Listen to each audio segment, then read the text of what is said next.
Hey, what's up guys? I finally got some free time, so I wanted to go over the season 2 trailer and go through all of the little details that, you might have missed and try to give my prediction of what season 2 is going to be about and, just kind of go through it with a fine-tooth comb and check everything out and see what season 2 looks like it's going to offer. I made a video about a week or two ago talking about the trailer when it first came out, but that was more of a surface level look. I didn't really do a full analysis of it, so that's what I'm going to be doing in this video. Also, if you hear my chair creaking, if you hear this, I'm sitting on my chair in a weird way because it's comfortable, so just ignore it. So the first thing of note is that Dante is actually out of his tube that he was in. They put him in this Dragon Ball Z healing pod looking thing in stasis at the end of season 1 after Darkom captured him.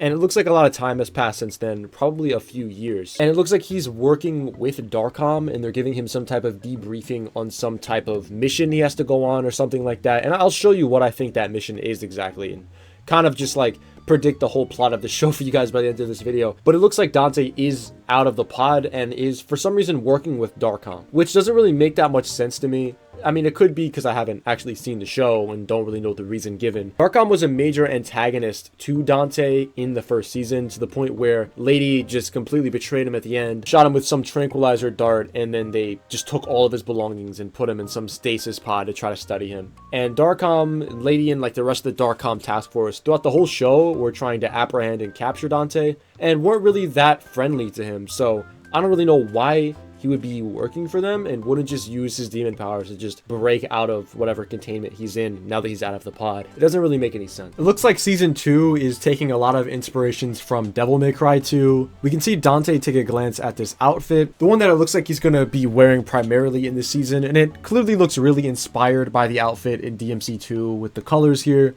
And we can also see Aureus in this first opening shot, and it looks like he's going to be playing a major role in the story. We see another character here that I've seen a lot of people on Twitter say is Lucia, but I don't actually think this is Lucia. We see what Lucia looks like in season 1. She has a quick cameo and is on screen for a couple of seconds, and this character doesn't really look anything like how Lucia looked besides the hair color and skin color. We get to see what they're actually showing Dante on this monitor, and it looks like the aftermath of what happened with Virgil later in the trailer, where he was fighting all of these Darkom military forces and things like that. This makes me think that the overall plot of this season is they were just gonna keep Dante in his containment stasis pod forever, but they woke him up because they're trying to do this whole war on Makai, but Virgil is destroying all of the forces and stopping them. So they wake up Dante and then task him with going to stop Virgil, and that's why Darkom is working with him and gives him all this new gear because he has to go stop Virgil.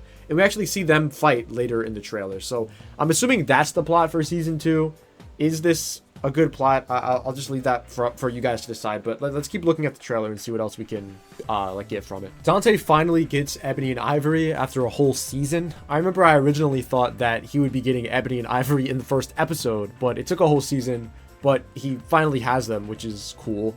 We can see what looks like Nell Goldstein in the back, and Lady with this weird beret hat. I have no idea why Dante seems to still be friends with Lady and still be working with her. She was such a nuisance to him all throughout season 1, capturing him and trying to kill him, and then at the end, even after he did all these things to help her sort out her whole debacle with the White Rabbit, she still betrayed him anyway. Like I said, you'd think he would just use his demon powers to just escape this containment and then just go fight Virgil himself, right? Instead of working for Darkom.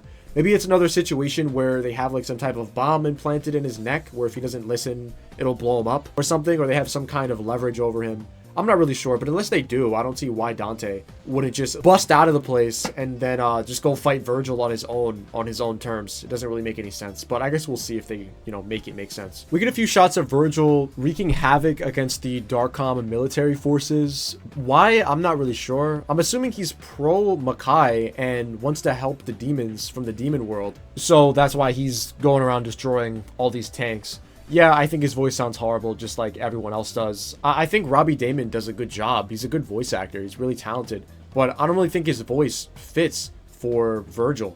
I hoped it would be you. little brother. Yeah, I'm good. The fight between Dante and Virgil does look like it's gonna have the potential to be pretty cool, and I'm sure they'll fight multiple times throughout the whole season. I didn't really have that much of a problem with the action itself in season 1. I thought it was really good, actually, besides the 3D animation and the context for the fights and the whole story. But the fights themselves, like what it was actually depicting, I really liked it a lot. I don't think there was a single bad fight in season 1. I know there was a lot of people that thought the highway fight was stupid, but you know, like I said, taking away the shit 3D animation and the CG and the bad story and the context for the fights themselves are pretty good, and I'm assuming that's gonna just carry over into the next season. So we'll probably get some really cool fights between Dante and Virgil, and Dante versus some of the other like antagonists. We don't really get to see what any of those are, which I'm assuming by the end of this season, Dante and Lady are gonna like understand where Virgil's coming from, and then they're all gonna like be a team or something. Then they're gonna like stop Arius and like work together, you know, be like a happy family before Virgil becomes evil again. And it turns out that he wanted to do that good thing that they teamed up for a different reason, so then they have to like flip on him and stop him. I don't know, we've seen the same like plot like time and time again. I'm assuming that's what it's going to be here, but we'll see how close my prediction actually is. It's not going to be too long until we get to see the season for ourselves. I still get asked pretty often whether this is a good show, and if I think season 2 is going to be good, and if I think it's going to like get better, and if I liked it so far. And I want to stress that it's important to like have your own opinion. Just because I don't like the show doesn't mean you can't like it. You know, if you like the show, that's totally fine. Like, I have my gripes with it. I'm not really the biggest fan of it at all. I think it's pretty bad.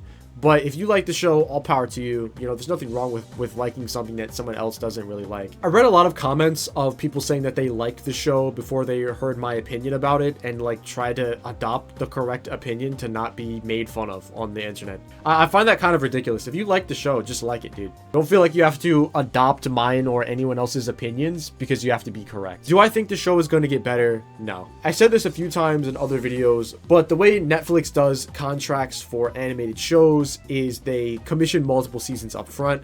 This means that the whole show was pre-made. There's probably 4 seasons of this thing made already, and probably even more being made since season 1 was such a huge financial success. So we're not really going to see any of the issues that we had with the show being addressed in season 2, 3, and maybe even 4, because they were all made before season 1 was even released, and they could even get any criticism. Now, I'm afraid to actually show the trailer or any audio from it. I already showed a couple seconds of it with the Virgil bit with his voice, so I'm kind of afraid to show any more and think I've reached like a limit of some kind before I get copyright claimed. But there's another part in the trailer where Lady, you know, we know that she like curses a lot. Like, they try to make her character cool by making her curse to a cringe amount and say the F-bomb in every single sentence. But it seems like they've done some jump cuts to try to remove some of her cursing, because she has some dialogue in the trailer that very abruptly cuts in between the sentence to remove the F word from it. So I guess they've taken a little bit of my and everyone else's criticisms and tried to like jump cut out some of the cursing, even if it is a little bit jank. So I don't know, maybe that's a good sign that they are listening to criticism, and maybe in the seasons that they are making now, whether that's like season 4 or 5, they you know, the show improves then. But is it going to improve in the near future with 2 and 3? No, I don't think so. Thanks for watching. Thanks for being patient with me with the lack of content. It's kind of hard making videos about a game that hasn't seen a new entry in 6-7 years. I'll keep you guys updated with the trailers, and you know, if there's any more news about the show. And yeah, I'll see you tomorrow.